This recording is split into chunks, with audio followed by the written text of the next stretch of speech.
नवी मुंबईच्या बेलापूर येथील बोगस जमीन गुरु या कार्यालयामध्ये काही लोकांकडून झालेल्या एका महिलेला अमानुष मारहाणीच्या प्रकरणी मनसेचे नेते संदीप देशपांडे यांनी नवी मुंबई पोलीस आयुक्त यांची भेट घेतली। यावेळी या प्रकरणामध्ये महिलेला न्याय द्यावा तसेच या संशयित आरोपींना शिक्षा करावी अशी मागणी यावेळी करण्यात आली आहे। की रविवारी आमच्याकडे एक महिला आली होती।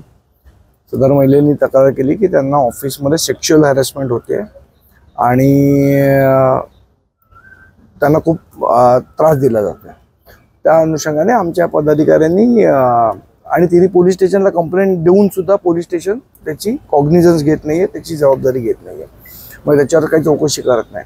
म्हणून मग ती महाराष्ट्र नवनिर्माण सेनेच्या कार्यालयात न्याय मागण्यासाठी आली। तिथे आमचे आप्पा कोठुळे आमचे सर्व सहकारी तिथे उपस्थित होते।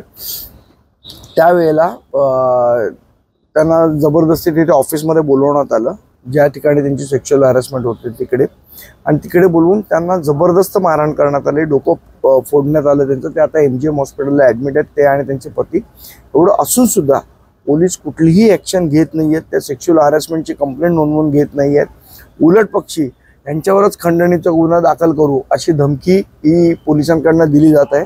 या सर्व बाबतीत कमिशनर साहेबांना भेटून आम्ही त्यांना पूर्ण वस्तुस्थिती सांगितलेली आहे, आमचा अर्जही दिलेला आहे आणि योग्य ती कारवाई करण्याची विनंती केली। नाही, त्यांनी सांगितलं आम्ही ज्या करेक्टिव्ह मेजर्स असतील ते घेऊ आणि निपक्षपातीपणे त्याची चौकशी होईल असं आश्वासन कमिशनर साहेबांनी दिलेलं आहे।